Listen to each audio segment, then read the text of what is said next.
ini yang saya yakin Ahok nggak punya bukti ini. Gitu. Saya tuh inginnya Pak Ahok kalau memang punya bukti, bawalah ke Kejaksaan Agung. Bawa, nggak usah diminta. Sebagai warga negara yang baik, bawalah bukti-bukti itu ke Kejaksaan Agung. Ngapain ngoceh sana sini di podcast gitu loh, bikin menurut saya buang-buang waktu dan bikin apa namanya riak-riak yang nggak ada guna gitu loh Bang. Dan bahkan itu merusak nama baik Pak Jokowi juga. Karena kan begini Bang Sil, Ahok 2018 itu keluar penjara. Iya. Bayangkan Pak Jokowi sebagai sahabatnya Ahok pada saat itu, ya kan, memberikan sebuah posisi yang sangat luar biasa secara ukuran profesionalisme, ya kan? Nggak mungkin loh narapidana dikasih jabatan dirut kemudian nggak mau jadi komod. Tapi kok kepercayaan yang diberikan Pak Jokowi kepada Ahok untuk bisa menata dan membereskan Pertamina kan begitu, ternyata bikin masalah. Ya. Ini gimana Bang Sil? Ya, jadi kembali lagi Bang, saya tekankan kepada kita semua biar masyarakat tahu kebenaran seutuhnya. Itu bisa dilihat juga di media ya kan, bahwa Pak Ahok itu mundur dari Komisaris Utama Pertamina karena menjadi tim suksesnya Ganjar. Jadi kalau kemudian Ahok dianggap sebagai orang yang tidak tahu berterima kasih kepada Pak Jokowi, Bang Sil sepakat itu? Ya, itu kembali lagi kepada Pak Ahok sendiri dan juga penilaian masyarakat Bang. Ya kan, kita lihat bagaimana Pak Jokowi menawarkan beliau setelah habis menjadi seorang narapidana, terus menjadi direktur.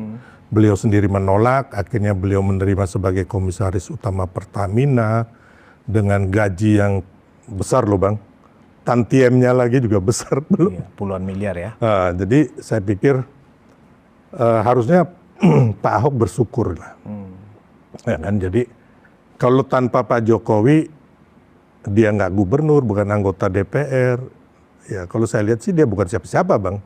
Kemarin ya sebelum diangkat jadi Komisaris Pertamina itu, kalau nggak ada Pak Jokowi, ya dia nothing lah.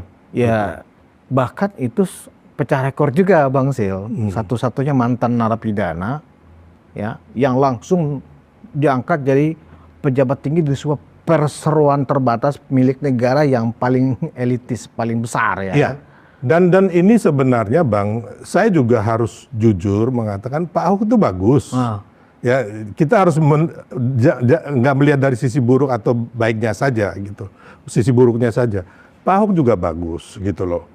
Hanya yang saya lihat bahwa Pak Ahok ini nggak bersyukur atau kurang bersyukur Bang. Ya, kurang bersyukur. Nah itu saja. Tapi kalau yang lain-lain dengan kinerja, dia bagus, dia juga pintar, ya kan, dia juga cepat mengeksekusi satu kebijakan, positif lah intinya. Hanya ya namanya manusia ada kurang ada lebih Bang, ya kan. Jadi kembali lagi kalau saya melihat bahwa tanpa Pak Jokowi kemarin setelah Pak Ahok keluar dari penjara, itu intinya bahwa dia menurut saya kurang bersyukur.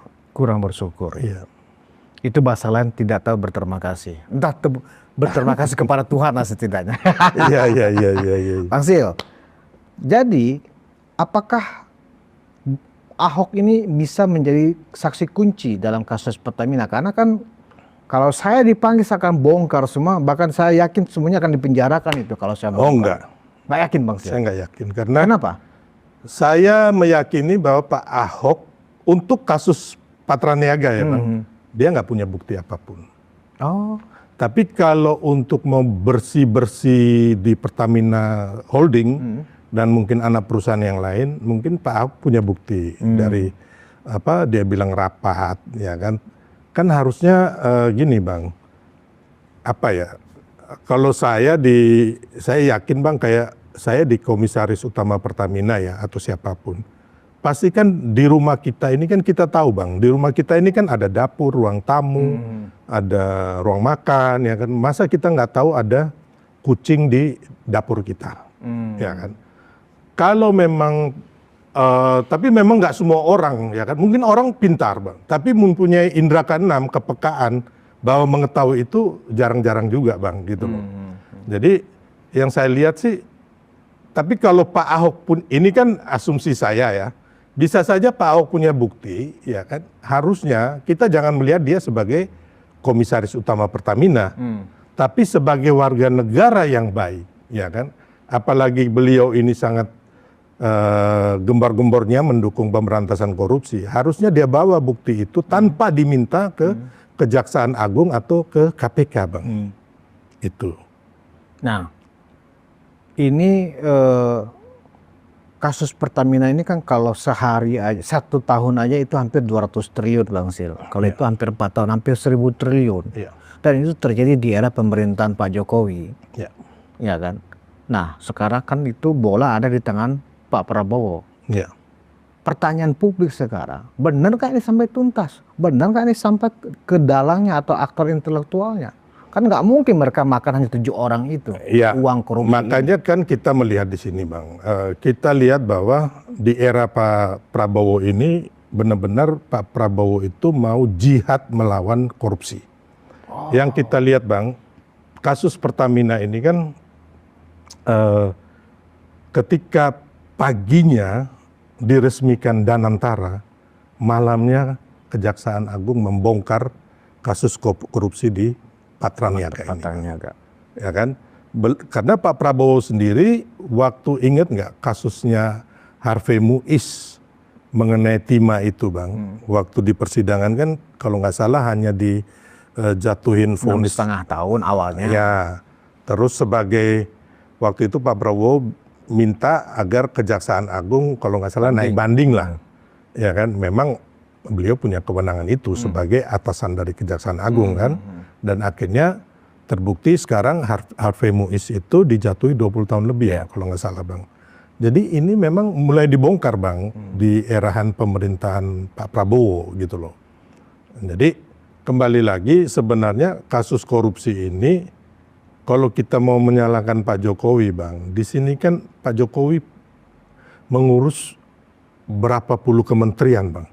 Belum lagi ratusan juta masyarakat, belum lagi urusan mengenai luar negeri kita, internasional. Nah, harusnya yang saya melihat ini benar-benar kementerian itu sendiri, Bang, atau BUMN sendiri ini memang harus ada pengawasan melekat. Dan baik direksi, komisaris maupun di Kementerian BUMN harus mempunyai kepekaan dan mata telinga sendiri, mata telinga untuk mengetahui itu. Jangan sampai mereka sendiri yang menjadi aktor di balik semua ini, Bang.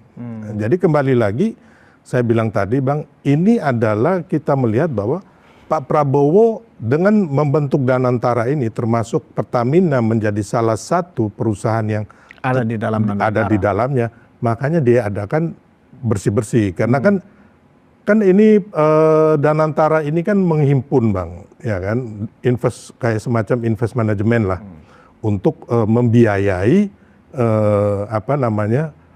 proyek-proyek yang profit oriented, Bang, ke depannya, sehingga dengan kayak Danantara, terus makan bergizi gratis, terus pencetakan sawah di mana-mana, terus 3 juta rumah gratis, sehingga ada pertumbuhan ekonomi yang ingin dicapai oleh Pak Prabowo dan Mas Gibran itu di angka 8% itu, Bang. Tadi Bang Silvester menyebut ini. Dan itu bukan hanya Pak Ahok. Ada teman saya dari PLN juga, Eko Sulistyo, mundur dari PLN. Jadi waktu itu 2 lowong, Bang. Gitu loh. Pertamina sama PLN. Pertamina PLN. Nah, ketika proses Ahok sempat mundur itu dan kosong kan? Iya, kosong. Kemudian sebelum masuknya Iwan Bule kan baru agak lama ya, baru kemudian sebelum Pak Iwan Bule, Pak Mantili dulu. Mantili. Nah, apa peristiwa yang terjadi sebenarnya kok dibiarkan kosong? Jangan-jangan Bang Silva dan ditawarin juga? Iya, jadi memang kosong. Saya ditawarin, Bang, terus terang. Oleh Pak Jokowi waktu itu? Saya nggak usah sebut nama siapa, tapi intinya saya ditawarin untuk mengisi kekosongan Komut Pertamina itu. Tapi karena waktu itu saya juga sudah terdaftar di TKN Prabowo Gibran Sebagai wakil ketua ya? sebagai wakil ketua, saya juga menolak Bang, karena menurut saya ini suatu hal yang lebih besar yang harus saya menangkan gitu loh. Untuk Pak Prabowo dan Gibran ini, kalau saya dan juga masyarakat dan juga teman-teman bisa memenangkan ini kan bukan hanya Pertamina yang kita urus, tapi sebuah negara untuk Indonesia ini maju Bang. Makanya saya menolak karena saya harus keliling waktu itu dengan Mas Gibran, termasuk dengan Pak Prabowo, acara-acara TKN itu dan juga kampanye di mana-mana itu, saya termasuk yang salah seorang dari sekian banyak tim yang membuat jadwal, merancang strategi kampanye di daerah-daerah itu Bang. Jadi nggak mungkin lah saya juga harus mundur kan. Otomatis saya menolak waktu itu. Ya, akhirnya nggak berapa lama, ya, kalau nggak salah direktur utama yang sekarang ini yang diangkat Pak Mantili itu.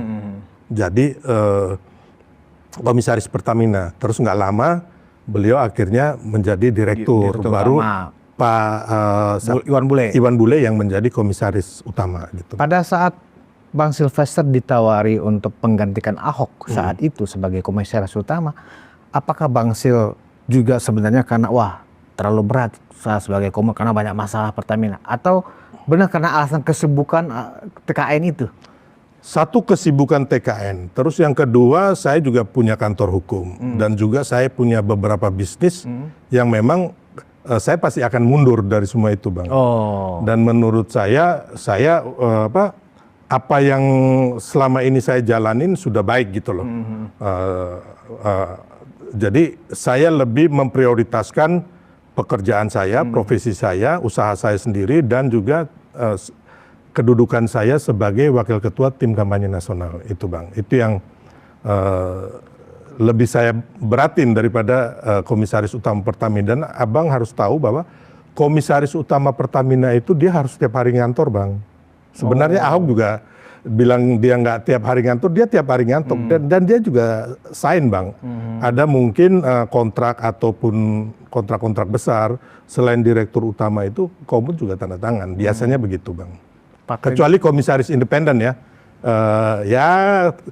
yang datang kapan saja ya, yang paling top ya pas RUPS baru datang. Paten juga Bang Silvester ini sebagai wakil ketua TKN tetap happy ya kan, tetap sebagai barisan terdepan dalam menjaga atau membentengi Pak Jokowi, padahal nggak dapat jabatan apa-apa loh setelah kemenangan Prabowo Gibran. Kalau yang lain-lain kan kita lihat kan pada marah-marah ini Bang. Oh enggak, jadi bukan nggak dapat, saya ditawarin. Bahkan untuk yang komisaris utama Pertamina itu 2 kali saya ditemuin oleh saya nggak usah sebut nama siapa ya kan, saya ditemuin supaya saya bersedia, tapi saya bilang enggak, kan kita masih